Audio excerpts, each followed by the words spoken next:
Assalamualaikum warahmatullahi wabarakatuh. Waalaikumsalam warahmatullahi wabarakatuh. Bismillahirrahmanirrahim. Alhamdulillahi rabbil alamin. Wassalatu wassalamu ala ashrafil anbiya'i wal mursalin, imamil muttaqin, sayyidil ghurril muhajjalin, wa ala alihi wa sahbihi ajma'in, amma ba'du. Saudara-saudara kaum muslimin rahimakumullah, pada pertemuan terdahulu sudah kita bicarakan tentang memperbaiki akhlak, baik akhlak kepada Allah Subhanahu wa ta'ala, akhlak kepada sesama manusia, maupun akhlak kepada makhluk Allah lainnya di luar manusia. Kemudian secara umum Al-Imamul Ghazali rahimahullah membagi akhlak dalam dua bagian besar. Pertama, apa yang oleh beliau dinamakan al-akhlakul mahmudah, yaitu akhlak yang terpuji. Seseorang yang kepada Allah ia bertauhid, dalam pergaulannya dengan sesama manusia ia mempunyai sifat-sifat yang terpuji, seperti rendah hati, sabar, jujur, ikhlas, dan lain sebagainya. Kemudian dalam sikapnya kepada makhluk Allah di luar manusia, ia dapat mengembangkan nilai-nilai ihsan sesuai dengan tuntunan imannya. Ini seluruhnya dinamakan al-akhlakul mahmudah atau akhlak yang terpuji. Kemudian yang kedua oleh beliau dinamakan al-akhlakul mazmumah, yaitu akhlak yang tercela. Seseorang yang di dalam sikapnya kepada Allah mempunyai sifat-sifat kufur, baik dalam bentuk kemusyrikan, kemunafikan, atau hal-hal yang bisa menyebabkan ia menjadi murtad. Lalu dalam pergaulannya dengan sesama manusia, ia mempunyai sikap yang tidak terpuji, sombong, ria, ujub, dusta, khianat, suka menggunjing dan memfitnah, dan lain sebagainya. Sedangkan sikapnya kepada makhluk Allah di luar manusia, ia senantiasa menimbulkan kerusuhan. Itu seluruhnya dinamakan dengan al-akhlakul mazmumah atau akhlak yang tercela. Untuk memperoleh akhlak yang baik, yang dalam bahasa populernya dinamakan al-akhlakul karimah, para ulama sufi memberikan tuntunan. Pertama, melalui jalan yang disebut tafalli. Yang kedua, tahalli. Dan hasilnya nanti akan membuahkan tajalli. Tafalli artinya mengosongkan diri dari segala macam sifat yang tercela. Sombongnya dibuang, riaknya dihilangkan, suka fitnahnya musnah, dustanya berhilang. Itu semuanya dinamakan tafalli, mengosongkan diri dari seluruh sifat-sifat yang tercela. Apabila ini sudah berhasil dilaksanakan oleh seseorang, ia naik kepada tingkat yang selanjutnya dinamakan tahalli. Tahalli artinya menghiasi diri dengan seluruh sifat-sifat yang terpuji. Bila sombongnya hilang, berganti dengan tawadhu. Bila dustanya hilang, berganti dengan jujur. Bila khianatnya hilang, dihiasi hatinya dengan amanah, dan begitu selanjutnya. Hasil daripada tahalli, menghiasi diri dengan segala sifat-sifat yang terpuji, akan mengantarkan orang untuk sampai kepada tajalli, bisa menyaksikan kebesaran Allah Subhanahu wa ta'ala.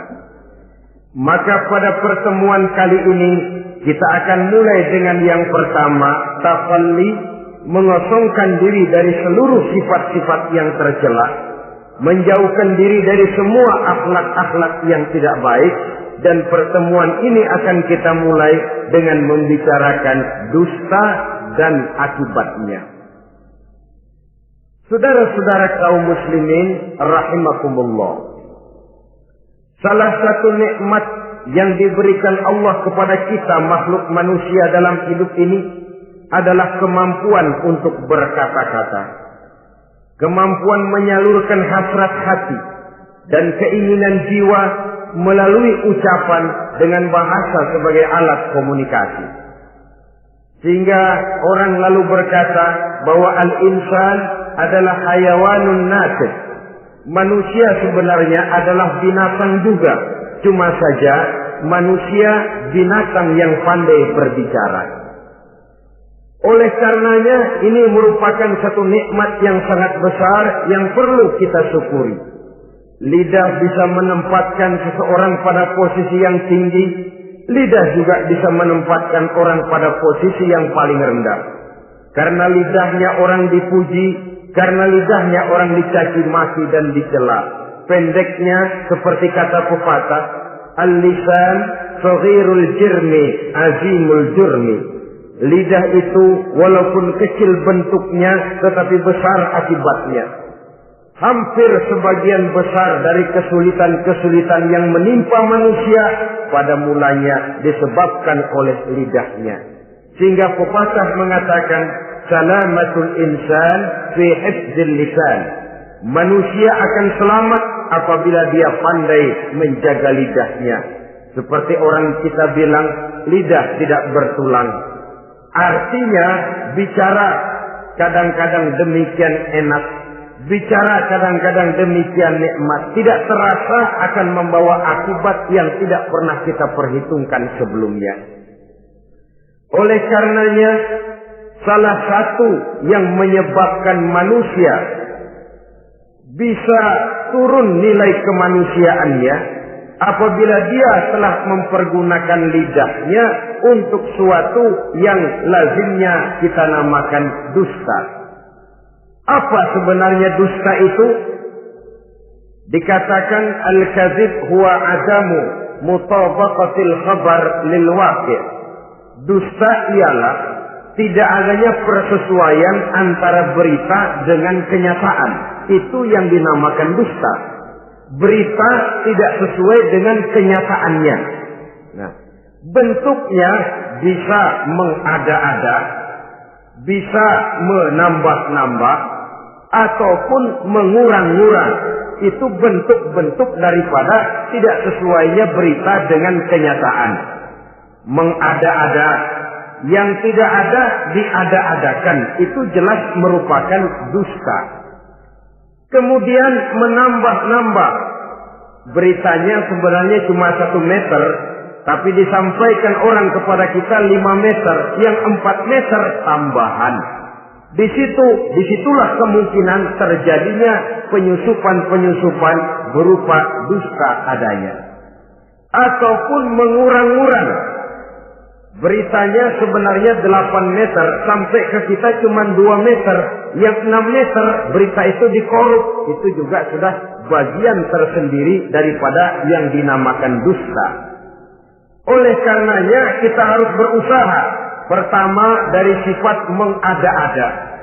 Yang tidak ada diada-adakan. Itu jelas dusta. Dan ini pekerjaan paling enak memang. Orang seakan-akan terpesona. Orang seakan-akan kagum. Padahal kita mengada-ada. Barang yang tidak ada diada-adakan. Rasul juga pernah, saudara-saudara. Tapi bernada seperti ini, namun jujur. Satu saat beliau sedang duduk, ada seorang perempuan mengendarai onta, sudah tua sekali ontaknya. Lalu Rasul bangun menegur orang tadi, "Bu, kenapa naik anak onta?" katanya. Perempuan ini bilang, "Ya Rasul, yang saya kendarai ini bukan anak onta, tapi biang onta." Begitu. "Iya, tapi dia punya ibu kan? Onta ini punya. Nah, kalau dia punya ibu kan artinya dia anak juga." "Ya memang. Nah, kalau begitu kan artinya ibu memang naik anak onta." "Lah ya iya kalau itu sih." Kelihatannya mengada-ada, tapi memang benar begitulah adanya. Gurau untuk menghidupkan suasana, tapi tidak terlalu berlebih-lebihan. Yang kedua jenis daripada dusta itu menambah-nambah. Ini juga paling enak. Orang sering bilang, kalau kita ngirim duit, jangan harap kurang, jangan harap tambah. Tapi kalau kita ngirim berita, jangan harap kurang. Duit kita kirim kepada orang, jangan harap tambah. Kurang, jangan harap kurang. Atau jangan harap tambah, kurang bisa. Tapi kalau berita kita kirim kepada seseorang, jangan harap kurang itu berita, nambah bisa. Atau kemudian mengurang-urang, ini juga termasuk jenis daripada dusta. Baik mengada-ada atau menambah-nambah, kemudian mengurang-urangi, seluruhnya merupakan pekerjaan yang paling enak. Kita anggap sesuatu yang biasa, padahal akibatnya nanti akan menjadi luar biasa. Saudara-saudara kaum muslimin rahimakumullah. Apa bahaya dusta dalam kehidupan manusia? Pertama, bagi dirinya sendiri. Orang yang berdusta sebenarnya sudah membahayakan dirinya sendiri. Apa bahayanya? Pertama, ia akan dikucilkan dari pergaulan. Sekali dia berdusta, orang mungkin masih percaya. 2 kali dia berdusta, orang mungkin masih bisa mentolerir. 3 kali dia berdusta, orang ngecap. Ini memang udah wataknya nih. Hobi dah kalau begini. Akhirnya dia dikucilkan dari pergaulan. Lain hari, walaupun dia serius bicara, orang nggak lagi nanggapin sebagaimana yang semestinya. Dikucilkan dari pergaulan. Akibat apa? Akibat dari dusta yang dilakukannya. Akan merugikan dirinya sendiri. Ada satu cerita, saudara. Seorang pengembala kambing sedang mengembalakan kambing di tanah lapang. Satu hari iseng dia sendirian. Ini orang kampung pengen tahu dibohongin. Teriak dia, tolong ada serigala, ada serigala. Mendengar teriakan ini karuan, satu kampung orang nyaris keluar semua. Yang bawa pentungan, yang bawa golok, yang bawa pisau. Mana serigalanya mana? Ini pengembala tadi nyengir. Kagak ada. Gue bohongin lo. Sudah, pulanglah orang kampung ini. Sekali, besoknya begitu lagi. Keluar lagi orang kampung, ternyata juga tidak ada serigala. Pada hari yang ketiga, serigalanya benar-benar datang. Si pengembala tadi pucat, lalu teriak-teriak, tolong ada serigala datang. Nah orang kampung udah nandain. 2 kali kita dibohongin, ini paling dia bohong lagi. Satu pun tidak ada orang kampung yang keluar untuk menolong. Akhirnya kambingnya habis dimakan oleh serigala. Yang rugi dirinya sendiri. 1 kali dia bohong, orang percaya mungkin. 2 kali dia bohong, orang masih tolerir. 3 kali dia bohong, orang nandain. Terkucil dari pergaulan akibat daripada perbuatan dusta. Oleh karenanya saya yakin tidak seorang pun di antara kita yang suka berteman dengan seorang pendusta. Karena apa? Seorang pendusta tidak akan segan-segan menjual temannya sendiri. Mengkambing hitamkan temannya sendiri. Artinya juga merusak pergaulan di dalam kehidupan ini. Penyakit yang bahaya yang kedua bagi diri orang yang berdusta itu sendiri, sifat dusta menyuburkan watak munafik.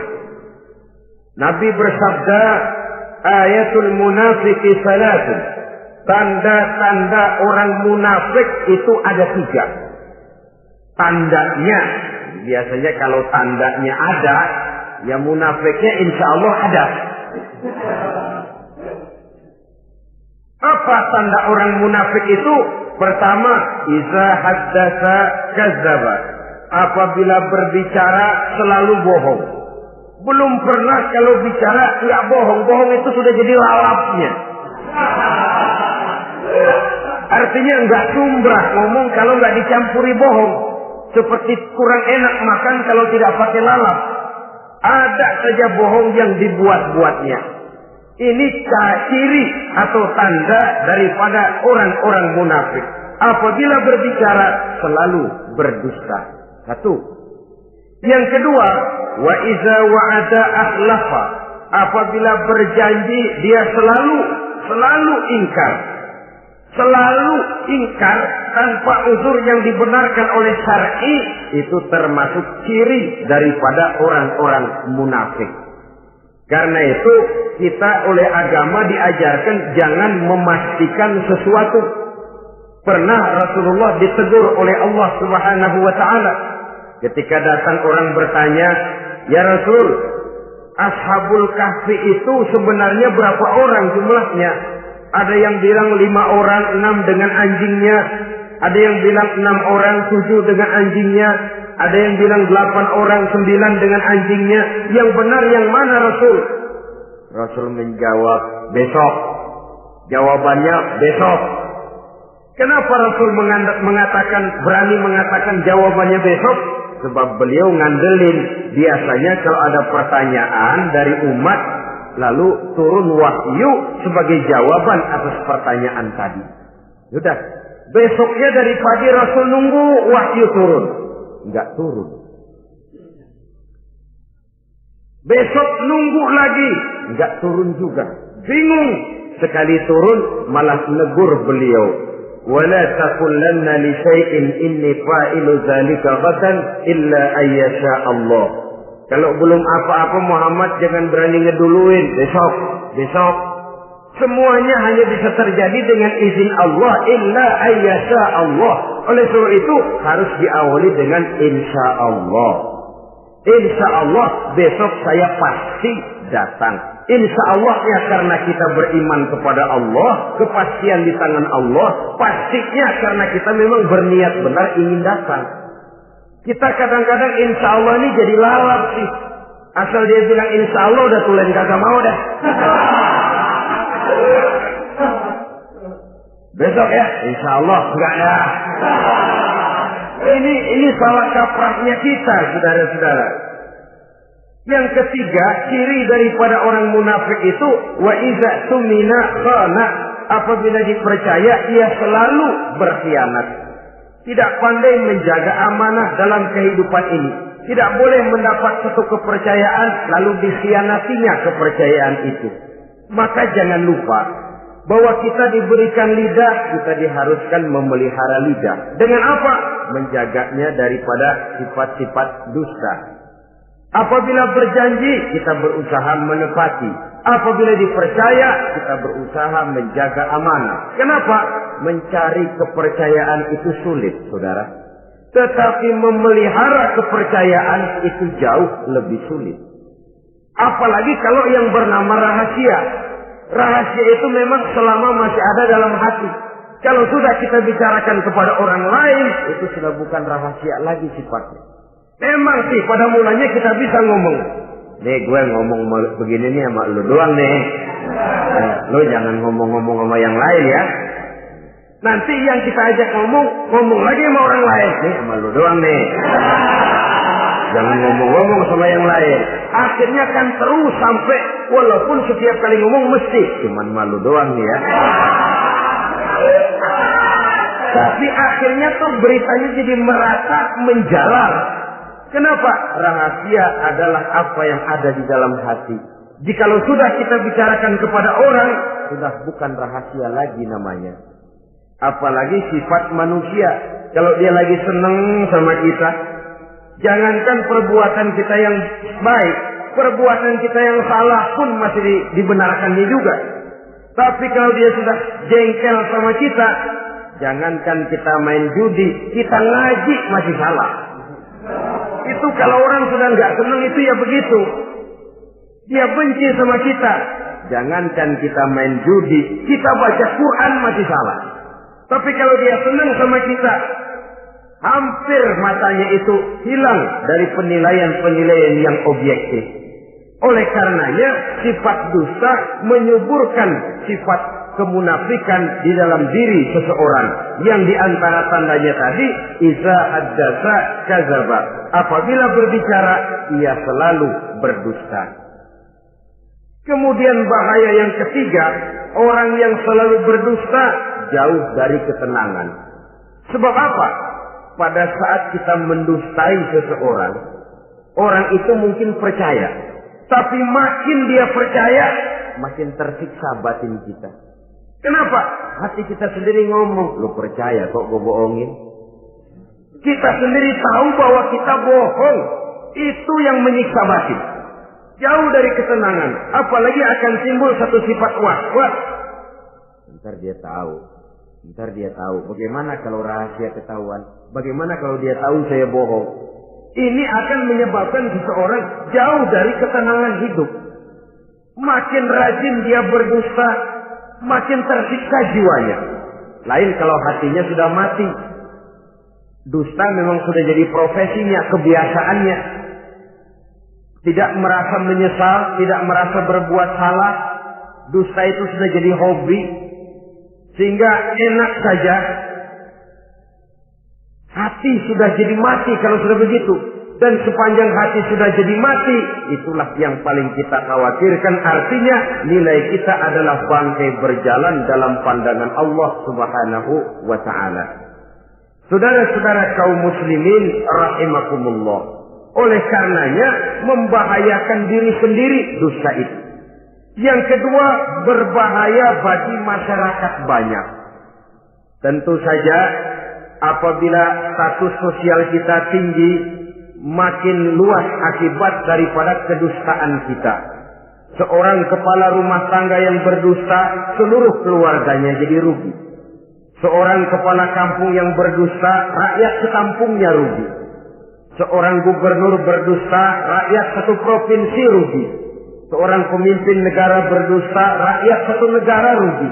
Makin tinggi status sosial, makin besar akibat daripada suatu dusta.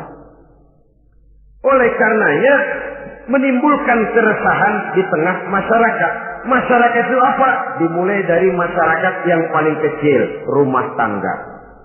Kalau satu rumah tangga sudah diwarnai oleh sesuatu yang bernama dusta, maka ketenangan, ketentraman, kebahagiaan rasanya akan sulit terwujud di dalam rumah tangga itu sendiri. Seorang istri apabila sudah pandai mendustakan suaminya, maka itu sudah berarti memulai keresakan dalam kehidupan rumah tangga, menimbulkan benih-benih ketidakpercayaan. Apabila seorang suami sudah mulai mempunyai titik ketidakpercayaan kepada istrinya lagi, itu sudah menandakan retaknya basis kehidupan rumah tangga. Istri yang mendustakan suaminya, umpamanya diberikan nafkah, lalu mestinya sebenarnya sudah diperhitungkan cukup, uang masih ada, dikatakannya habis, dan lain sebagainya. Akibatnya nanti si suami mikir-mikir, kan menurut perhitungan duit masih cukup, kenapa sudah habis? Nah, oleh karena istrinya tidak jujur, suaminya juga mulai berusaha tidak jujur lagi. Mendapat penghasilan besar, mengaku sedikit. Kalau sudah begitu, saling dusta mendustai pun sudah dimulai. Nanti akan terus meresap kepada kehidupan daripada anak-anak sebagai anggota di dalam rumah tangga kita. Saudara-saudara, oleh karenanya rumah tangga bisa saja berantakan, menjadi kacau, baik karena dusta istri, dusta suami, dusta anak, atau dusta orang lain menyulut dan mengganggu rumah tangga kita. Suaminya lagi enak-enak duduk di depan rumah, datang laporan. Kamu kok tenang saja di rumah? Memangnya kenapa? Istrimu, waduh. Ya memang kenapa istri? Waduh. Itu tadi naik bajai berdua. Kamu orang laki. Ya memang supir bajai, masa dia sendiri. Tapi kalau berita ini digunting, dikat sampai di situ, kan nanti ini sudah menimbulkan suami mendengar istrinya naik bajai berdua dengan orang laki, tentu marah. Pulang istrinya sudah payah-payah dari pasar, dicaci maki dan lain sebagainya. Apa ini? Akibat dari omongan dari lidah yang memang kecil dan tidak bertulang itu, tapi sungguh sangat besar akibatnya. Kemudian juga pergaulan. Berapa banyak saudara jauh dari saudaranya, teman berpisah dengan temannya, tetangga marah dengan tetangganya akibat daripada perbuatan lidah, daripada ucapan lidah ini. Akibat daripada yang bernama dusta ini. Oleh karenanya, saudara-saudara, dusta pun merusak pergaulan. Kemudian usaha. Satu kali kita berdusta, mungkin usaha mendatangkan untung. 2 kali kita berdusta, masih bisa mendatangkan untung. 3 kali kita berdusta, orang akhirnya akan mengadakan perbandingan. Ini kadang-kadang dalam usaha, dalam dagang, dusta juga bisa jadi lalat. Orang nawar dagangan kita, berapa harganya bang? 500. 300 ya, tadi ada yang nawar 400, saya nggak jual. Padahal kagak ada yang nawar. Dia buat sedemikian rupa. Atau kadang-kadang tidak segan-segan memakai sumpah untuk membela kebohongannya. Ya, walaupun sebenarnya bukan sumpah, karena sumpah itu harus dengan lafzul jalalah, wallahi atau billahi, atau demi Allah. Kadang-kadang dengan kata-kata yang kasar. Modalnya cuma 500. Tapi ketika ditawar orang, yang bener aja nawar bu. Padahal ini saya beli modalnya aja 700 perak, biar mampus nih. Dia beli cuma 500, ngaku modalnya 700 pakai biar mampus lagi. Saudara hadirin yang saya hormati, sepintas mungkin orang percaya, mungkin orang yang tergerak untuk membeli, tapi kemudian keuntungan yang didapat dengan jalan berdusta itu bisakah membawa berkah dalam kehidupan kita? Rasanya tidak. Dan kalau sudah tidak membawa berkah, maka itu keuntungan itu tidak lagi akan mendatangkan ketenangan di dalam kehidupan. Oleh karenanya menjaga lidah ini memang berat. Sehingga dalam satu hadis lain Nabi bersabda, al-jannatu mustaqatun ila arba'ati nafar. Surga rindu, surga kangen kepada 4 macam manusia. Ini model. Biasanya manusia yang kepengen benar masuk surga, ini malah surganya yang rindu, kangen benar kepengen dimasuki oleh 4 macam manusia. Siapa mereka? Pertama, saliyil Quran. Orang yang gemar, hobi membaca Al-Quranul Karim. Orang yang gemar membaca Al-Quran dirindukan oleh surga. Apa membaca sekedar membaca? Ya, membaca Quran kan beribadah, dari sebab membaca itu mengerti atau tidak mengerti artinya. Tapi jangan lupa, membaca adalah alat agar kita mengerti.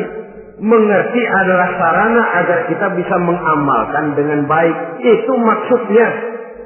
Baca Al-Quran agar kamu mengerti isinya. Kalau sudah kamu mengerti isinya, kamu bisa mengamalkannya dengan baik. Jadi sungguh pun yang dimaksud di sini adalah orang yang gemar membaca Al-Quran, tapi prosesnya setelah membaca orang mengerti. Sebab orang hanya bisa mengerti kalau dia sudah membaca. Kemudian apabila mengerti, dia terdorong untuk mengamalkan. Taliyil Quran bukan hanya orang yang sekedar gemar membaca Al-Quran, tapi juga yang membawa gaya hidup yang Qurani. Saudara-saudara kaum muslimin rahimakumullah. Taliyil Quran, orang yang gemar membaca Al-Quran dirindukan oleh surga. Yang kedua, wa mut'imil ji'an, orang yang memberi makan orang yang kelaparan. Nabi memberikan anjuran sangat. Siapa yang ingin dekat dengan aku di hari akhirat nanti, bersahabatlah ia dengan yatim, dengan piatu, dengan janda-janda tua yang miskin, perlu uluran tangan, mereka yang hidup di bawah garis kemiskinan. Bila diberikan kelebihan rizki oleh Allah, bersahabatlah dengan orang yang tidak mampu. Mut'imil ji'an, orang yang memberi makan orang kelaparan dirindukan oleh surga.